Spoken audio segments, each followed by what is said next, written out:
भारतीय शेयर बाजार में भारी गिरावट देखने को मिली। सेंसेक्स और निफ्टी पर सीधा असर पड़ा है। सेंसेक्स 657 और निफ्टी 200 अंक फिसला, यानी कि आज बाजार में भारी गिरावट देखी गई है। 657 सेंसेक्स रहा, 200 निफ्टी पर। बाजार में आज तमाम आंकड़े फिसलते हुए नजर आए हैं। आज हरियाली की बजाय लाली छाई हुई थी। कल जिस तरीके से हमने देखा कि बाजार बंद था, लेकिन आज बाजार खुलने के बाद आज पहला दिन जब 50% टैरिफ और उसी का इम्पैक्ट देखना था, तमाम निवेशकों की निगाहें टिकी हुई थी और इसी बीच आज भारी गिरावट देखी गई है। सेंसेक्स और निफ्टी पर खासा असर देखने को मिला है ट्रंप के टैरिफ का। भारतीय बाजार लाल। अब निवेशक जो कि सुबह से ही नजरें गड़ाए हुए थे तमाम तरह के स्टॉक्स पर, अब उनके भी चेहरे मुरझाए हुए हैं। आज गिरावट देखी गई है सेंसेक्स में भी और निफ्टी में भी। सेंसेक्स 657 पर है, निफ्टी 200 पर, और सीधा असर यहां पर ट्रंप के टैरिफ का देखने को मिला है भारतीय बाजार पर। कल छुट्टी का दिन था, इससे पहले भी हालांकि गिरावट ही देखी गई थी, लेकिन एक आसार थे कि आज कुछ हरियाली छाएगी मार्केट पर। लेकिन एक बार फिर आज गिरावट देखी गई है। तमाम अंकों में गिरावट, स्टॉक्स में गिरावट, निवेशकों के खास तौर पर नजर गड़ी हुई थी। आज निवेशकों के चेहरे भी मुरझाए हुए नजर आएंगे। सीधा असर सेंसेक्स और निफ्टी पर पड़ा है। सेंसेक्स 657 पर और निफ्टी 200 अंक पर। ये खासा इम्पैक्ट ट्रंप के टैरिफ का, और लगातार यही अनुमान लगाए जा रहे थे कि ट्रंप के टैरिफ का आखिर कैसा इम्पैक्ट मार्केट्स पर देखने को मिलेगा, क्योंकि आज पहला दिन 50% टैरिफ लागू होने के बाद आज मार्केट खुला है। और कल हमने देखा गणेश चतुर्थी के उत्सव पर मार्केट बंद था। ऐसे में आज मार्केट का श्री गणेश तो हुआ, लेकिन लाली छाई हुई नजर आई है। रेड लाइंस के साथ आज मार्केट खुला है। सेंसेक्स और निफ्टी पर सीधा असर देखने को मिला है इस टैरिफ का, और इसी के चलते जो तमाम इन्वेस्टर्स तमाम शेयर्स पे, तमाम स्टॉक्स पर नजर गड़ाए हुए थे, आज उनके चेहरे भी मुरझाए हुए हैं। 200 अंक निफ्टी फिसल गया, 657 अंक सेंसेक्स फिसला है।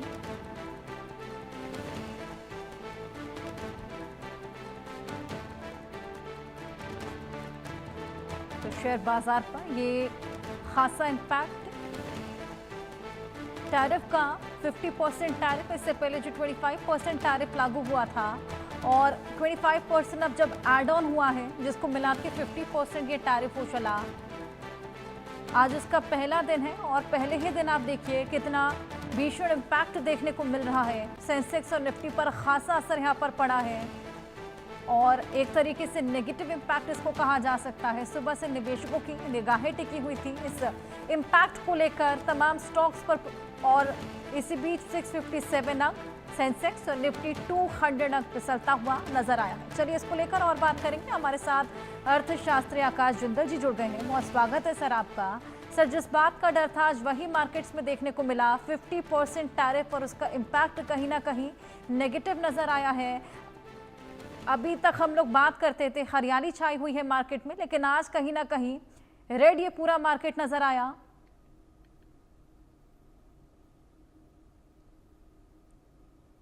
सर अनम्यूट कर लीजिए।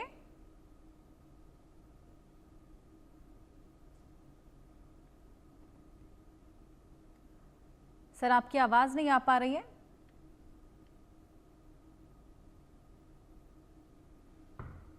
चलिए आकाश जी से बिल्कुल बिल्कुल हेलो, बिल्कुल आपको सुन पा रहे हैं सर। मेरी आवाज पहुंच रही है आप तक? जी जी, मेरी आवाज पहुंच रही है? हाँ जी सर, आपकी आवाज अब पहुंच रही है। जी जी, देखिए ऐसा है कि मार्केट बहुत ज्यादा डाउन नहीं है, 400 पॉइंट मात्र डाउन है, जो कि मार्केट की एक नॉर्मल मूवमेंट है। इससे क्लियरली ये साबित हो रहा है कि यूएस के टैरिफ का ज्यादा असर हिंदुस्तान पे नहीं पड़ा है। आपको बता दूं, यूएस के टैरिफ का अगर किसी इकोनॉमी पे सबसे ज्यादा असर पड़ेगा तो वो यूएस खुद है। यूएस में उसकी वजह से इन्फ्लेशन बढ़ी हुई है, यूएस में उसकी वजह से जॉब लॉसेज यानी अनएम्प्लॉयमेंट बढ़ा हुआ है, यूएस में उसकी वजह से जीडीपी ग्रोथ कॉम्प्रोमाइज हुई है। तो सबसे बड़ा इंपैक्ट अगर किसी के ऊपर आया है तो वो यूएस खुद है। जहां तक हिंदुस्तान की बात है, देखिए, हिंदुस्तान की सरकार ने ऑलरेडी इस चीज को लेकर सजग थी। ऑलरेडी हमने टाई अप कर लिए हैं यूके के साथ, यूरोप की और कंट्रीज के साथ, 4 कंट्रीज के साथ, चाइना के साथ हमारा कारोबार अब काफी बढ़ने की संभावना है, जापान और रशिया के साथ भी। तो इसलिए हमारे मैन्युफैक्चरर या हमारे एक्सपोर्टर को लॉस नहीं होगा, क्योंकि हिंदुस्तान अपने एक्सपोर्ट्स को ब्रॉड बेस कर रहा है, डाइवर्सिफाई कर रहा है। Plus we are a domestic demand driven economy, we are not China that will be dependent on US exports. We have a huge domestic market and we are expanding that market. Already आप देखिए, GST के 4 slabs को हमने reduce करके 2 करने का process शुरू कर दिया है। जैसे वो होते हैं, इसका मतलब क्या है, चीजों के दाम कम हो जाएंगे, इन्फ्लेशन कम हो जाएगी और यहाँ पे बाइंग और कंजम्पशन बढ़ जाएगी। डोमेस्टिक बाइंग और कंजम्पशन जब बढ़ जाएगी तो हिंदुस्तान में जीडीपी ग्रोथ भी बढ़ेगा, जॉब अपॉर्चुनिटीज भी बढ़ेंगी, इनकम टैक्स कलेक्शन भी बढ़ेगा, और चाहे जीएसटी रेट कम हो जाएंगे, बट मेरी organisation Aakash Indal dot in का मानना है जीएसटी कलेक्शन भी उससे बढ़ेगा, क्योंकि सेल्स बढ़ जाएंगी।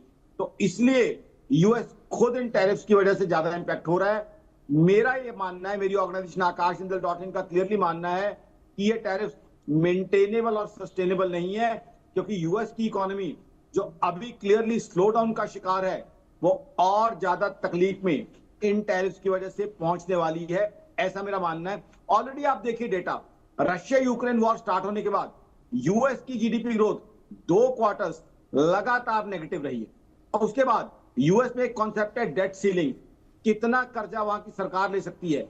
अपना खर्चा चलाने के लिए उन्हें डेट सीलिंग के बियॉन्ड कर्जा लेना पड़ा, उसे सस्पेंड करना पड़ा। अभी आप देखिए, जनवरी टू मार्च 2025 हमारी जीडीपी ग्रोथ थी 7.4%, यूएस की थी मात्र 0.3%, और वो भी नेगेटिव। ये हालात हैं। तो हिंदुस्तान तो देखिए 2020 के बाद से जब ग्लोबल स्लोडाउन शुरू हुआ है, post corona, post Russia Ukraine war, तब से भी हिंदुस्तान ग्लोबल इकोनॉमी में चमकता सितारा माना जाता है। मैं सैल्यूट करूंगा हमारे प्राइम मिनिस्टर मोदी साहब और उनकी टीम को, जिन्होंने हिंदुस्तान की इकोनॉमी को पिछले 5 साल से दुनिया की बड़ी इकोनॉमी में से फास्टेस्ट ग्रोइंग इकोनॉमी रखा है, जबकि यूएस के हालचाल वो नहीं है। यूएस आज स्ट्रगल कर रहा है अपने रेट्स ऑफ इंटरेस्ट कम करने के लिए। हमसे बड़ी इकोनॉमी का हाल देखिए, नंबर 2 है चाइना, जिसकी जीडीपी ग्रोथ हमसे कम है। चाइना डिफ्लेशन का शिकार है, वहां हालात ये हैं कि लोगों के पास पैसा नहीं है सामान बाजार जाके सामान खरीदने को। नंबर 3 है जर्मनी, जो कि 2023 और 2024 दोनों साल नेगेटिव जीडीपी ग्रोथ दी है। तो आज जनाब हमारा मुकाबला नहीं है। आज की सच्चाई ये है, जो यूएस को समझनी पड़ेगी कि हिंदुस्तान चढ़ता हुआ सूरज है, और दुनिया का दस्तूर है चढ़ते हुए सूरज के साथ दोस्ती डाली जाती है, संबंध बनाए जाते हैं। फिर हमारे प्रधानमंत्री नरेंद्र मोदी साहब, तो पूरी दुनिया में उनका सम्मान है, हमारे प्रधानमंत्री साहब का पूरी दुनिया में सम्मान है, पूरी दुनिया में उनको इज्जत मिलती है। बिल्कुल। और हमने अपनी तरफ से डोनाल्ड ट्रंप साहब के साथ भी अच्छी दोस्ती के रिश्ते बनाने की कोशिश की थी। भारत तो वसुधैव कुटुंबकम की पॉलिसी को अपनाता है। जहां तक रशिया से क्रूड ऑयल खरीदने की बात है, देखिए अमेरिका खुद रशिया के साथ कारोबार कर रहा है, चाइना रशिया से क्रूड ऑयल खरीद रहा है, और ईयू जो है रशिया से बहुत गैस खरीद रहा है। हम Russians are our old friends, हम अपने पुराने दोस्तों से डेकेड्स ओल्ड फ्रेंड हैं, उनसे अगर कारोबार कर रहे हैं तो क्या दिक्कत है। तो इसलिए यूएस को ये चीज सोचनी पड़ेगी, और मेरी organisation Aakash Indal dot in का मानना है कि आगे चल के या तो ये टैरिफ कम किए जाएंगे या सस्पेंड किए जाएंगे, जैसे यूएस ने और कई कंट्रीज के साथ किया है, क्योंकि यूएस की इकोनॉमी के लिए खुद इस तरह के टैरिफ अच्छे नहीं है। यूएस को ये चीज रियलाइज करनी होगी। मैं दर्शकों को बता दूं, 1930s में भी, आज से 95 साल पहले की बात है, यूएस ने इसी तरह के टैरिफ लगाए थे, स्मूथ वैली टैरिफ जिन्हें कहा गया था। उसकी वजह से दुनिया भर में ग्रेट डिप्रेशन आई थी। लोगों को याद होगा 1930s की सेकेंड वर्ल्ड वॉर से पहले की ग्रेट डिप्रेशन, वो यूएस के टैरिफ की वजह से आई थी। तो यूएस, मैं कहता हूं, हमसे ना सीखे, अपनी इकोनॉमी से सीख ले। हम हिंदुस्तान में सीरियल आता था महाभारत, उसमें एक टैगलाइन होती थी, सीख हम बीते युगों से नए युग का करें स्वागत। तो वो अपना एक्सपीरियंस देख लें कि टैरिफ के मिस एडवेंचर ने उन्हें कहां पहुंचाया है। इसलिए जो है ये टैरिफ रिवर्स होंगे, ये मेरी प्रेडिक्शन है, चाहे आज हो जाए चाहे 1 महीने बाद हो जाए, क्योंकि टैरिफ लगे किस पे हैं।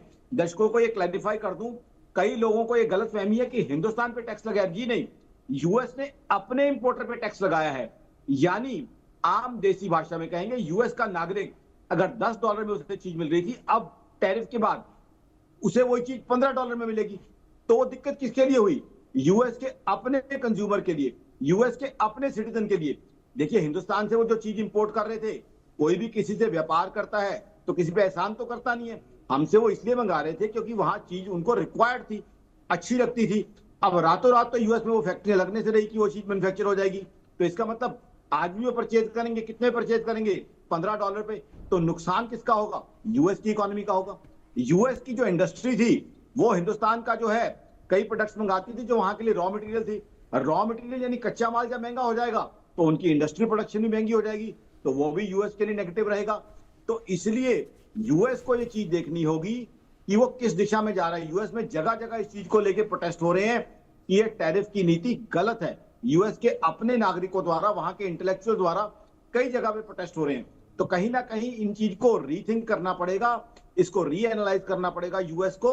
और जहां तक जो है ट्रेड डील की बात है, देखिए हमारी तरफ से बड़ा क्लियर कर दिया गया है, हमारे लिए हमारे अन्नदाता, हमारे किसान भाई, हमारे मछुआरे भाई, हमारे डेयरी से कनेक्टेड जो लोग हैं वो बहुत इंपॉर्टेंट है। उनके इंटरेस्ट के साथ हम कॉम्प्रोमाइज नहीं करेंगे, उनका इंटरेस्ट हमारे लिए सर्वप्रिय है। हाँ, ट्रेड डील यूएस करना चाहे कर सकते हैं, हमारी सरकार द्वारा क्लियर किया गया है, बट हम अपने इंटरेस्ट पे कॉम्प्रोमाइज नहीं करेंगे। देखिए यूएस क्या कर रहा है, महज प्रेशराइजिंग टैक्टिक्स यूज कर रहा है, महज हिंदुस्तान को आर्म ट्विस्ट करने की कोशिश कर रहा है।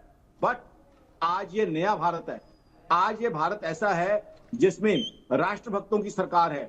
ये लोग जो हैं किसी भी कीमत पे हिंदुस्तान और हिंदुस्तानियों का इंटरेस्ट कॉम्प्रोमाइज नहीं करेंगे। और नरेंद्र मोदी साहब और उनकी टीम ने दिखा दिया पिछले 5 साल में कि ग्लोबल स्लोडाउन में भी तरक्की के झंडे कैसे गाड़े जाते हैं। अब बात 1 क्वार्टर 2 क्वार्टर की नहीं है जनाब, throughout these 5 years we have been top performers throughout the world. ये जादू से नहीं हुआ, ये हमारी सरकार की प्लानिंग, ब्रिलियंट इंप्लीमेंटेशन, उसका नतीजा है कि हिंदुस्तान पिछले 5 साल से दुनिया की बड़ी इकोनॉमी में से फास्टेस्ट ग्रोइंग इकोनॉमी है। आज की तारीख में आज भी देखिए जब टैरिफ लगे उसके बाद भी हमारा सेंसेक्स 80,000 से ऊपर है। What does it mean? Investors from US, investors from Germany, investors from Australia, Japan, global investors are investing in India because they think India is the fastest growing economy. They have confidence in India. So ultimately going ahead, I think these tariffs, my expectation is these tariffs would be reversed. These tariffs would be either kept in abeyance or suspended because India has been a good trading partner. और बिल्कुल कोई और आकाश जी, चीज जिस बता दूं, तरीके से आपने बेहद लेमेन टर्म्स में ये समझाया कि इसका सबसे ज्यादा इम्पैक्ट खुद यूएस पे ही देखने को मिलेगा। अब देखना होगा कि नियर फ्यूचर में इसको वापस लिया जाता है या क्या कुछ अमेरिका करता है। फिलहाल बहुत शुक्रिया आपका ये